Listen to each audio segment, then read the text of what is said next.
Hola a todas. Quería haceros una breve reseña sobre lo que ha ido surgiendo en el foro respecto al tema de determinadas intervenciones con respecto a la información que podemos disponer tanto nosotros como las madres, las pacientes que atendemos en consulta, ¿no? Hoy en día, a través de internet, de foros, de libros, de revistas, hay cantidad de información y la información puede ser realmente perjudicial para determinadas personas en determinados momentos de la maternidad o de la infertilidad, por ejemplo. Y bueno, creo que es muy importante que tengamos en la cabeza lo que os ponía en el foro, ¿no?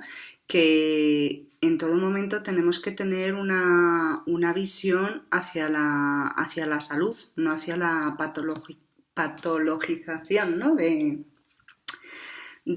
este periodo. Y creo que es muy importante que podamos tener un gran contenido de información para poder comprender el psiquismo y las cosas, las emociones, todos los procesos psicológicos por los que pasa una mujer en este periodo, pero que esa información hay que dosificarla mucho y en todo caso muchas veces hasta casi negarla, ¿no? O sea, yo me he encontrado veces en consulta diciendo cosas para desculpabilizar a las madres porque me parece mucho más importante que se queden con esa sensación, ¿no? O sea, yo creo que la culpa es inherente muchas veces a la mujer, muchas veces más a las madres y muchos profesionales, ginecólogos a veces, generan con determinadas mujeres que tienen una especie de capacidad para captar la culpa y cualquier información la pueden utilizar en su propia contra,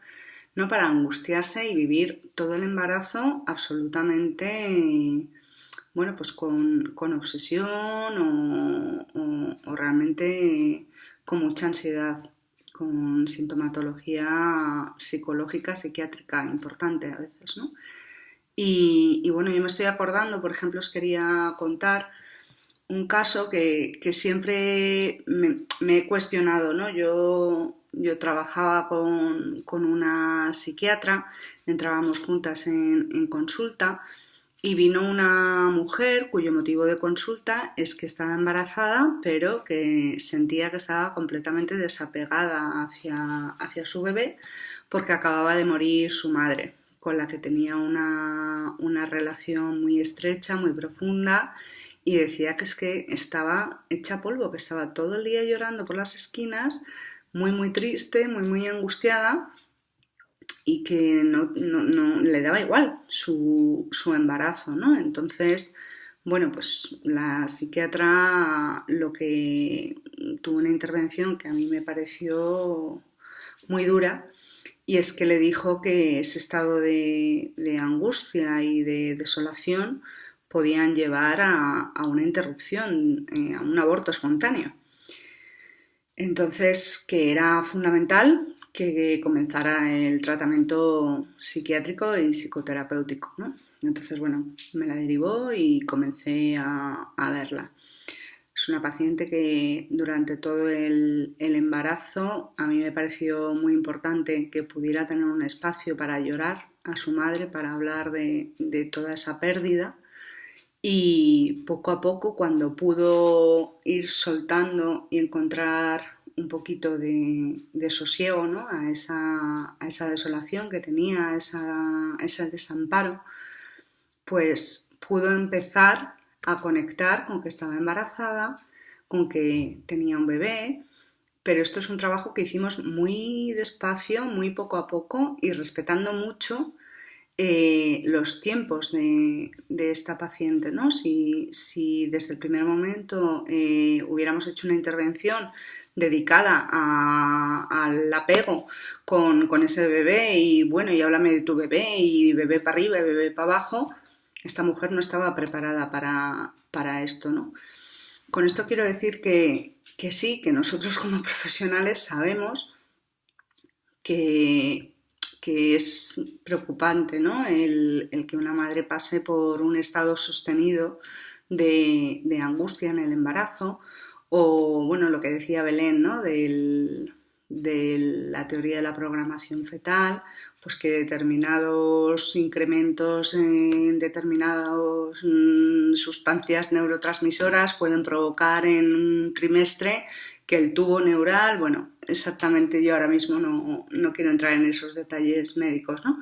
Sí, sin lugar a dudas todo esto afecta, pero hay que tener cuidado, ¿no?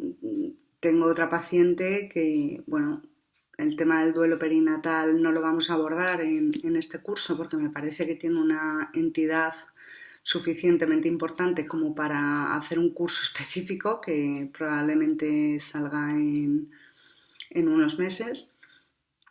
Pero bueno, pues es una paciente que tuvo un duelo perinatal, se murió su hijo sin ninguna causa aparente en la semana 37.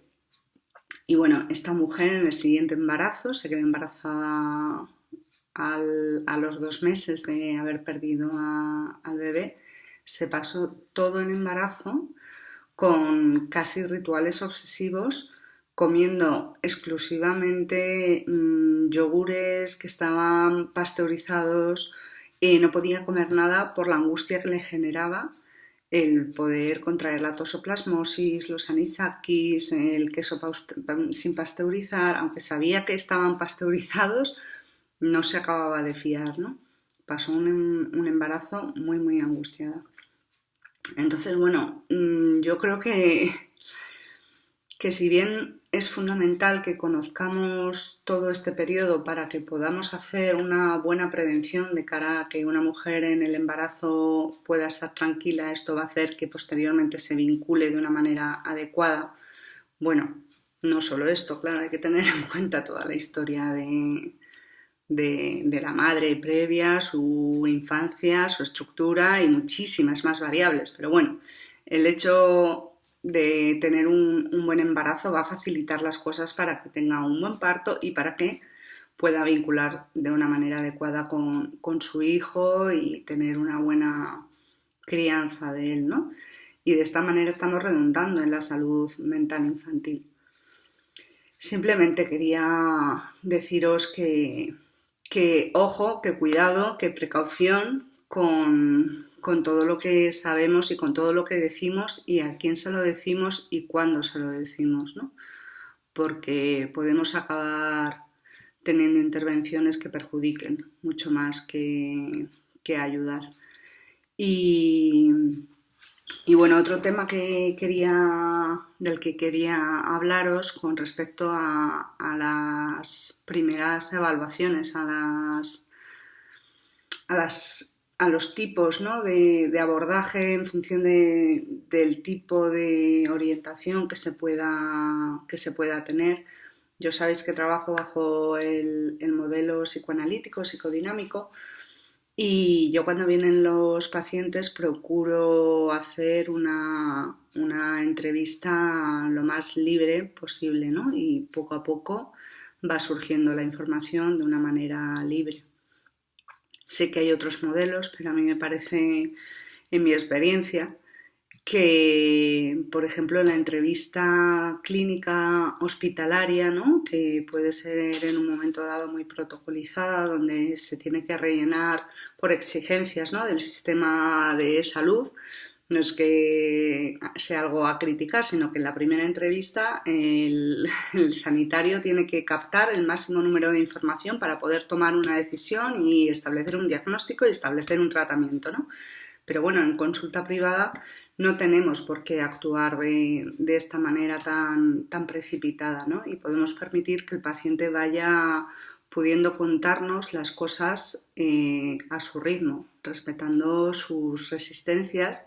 Y yo me he encontrado con pacientes que, por ejemplo, a lo largo de mucho tiempo han revelado cosas que a lo mejor en una primera entrevista en un hospital hubieran tenido o se hubieran sentido forzadas a decirlo o muchas veces lo hubieran ocultado, ¿no? El tema de abusos sexuales en la infancia O, por ejemplo, temas de abortos, de interrupciones voluntarias del embarazo. Esto, como genera tantísima culpa y tantísima vergüenza, muchas veces lo ocultan. Y yo me he encontrado con varios casos de varias pacientes que el motivo de consulta a lo mejor era un tema de infertilidad o cualquier otro tema, y pasadas ya muchas sesiones, de repente un día asociando, dicen, bueno, es que esto a lo mejor puede tener que ver porque, bueno, es que nunca te lo he contado, ¿no? Pero es que yo cuando era adolescente pues interrumpí el embarazo y en el fondo pienso que por eso mismo ahora no me quedo embarazada. Esto parece un pensamiento mágico o religioso incluso en personas que no son ni religiosas ni espirituales, pero que me lo he encontrado bastantes veces en consulta, ¿no? Que en el fondo sienten que esa conducta es punible, ¿no? Y que por eso a día de hoy, cuando quieren quedarse embarazadas, no lo consiguen, porque en su momento tuvieron la oportunidad y lo interrumpieron.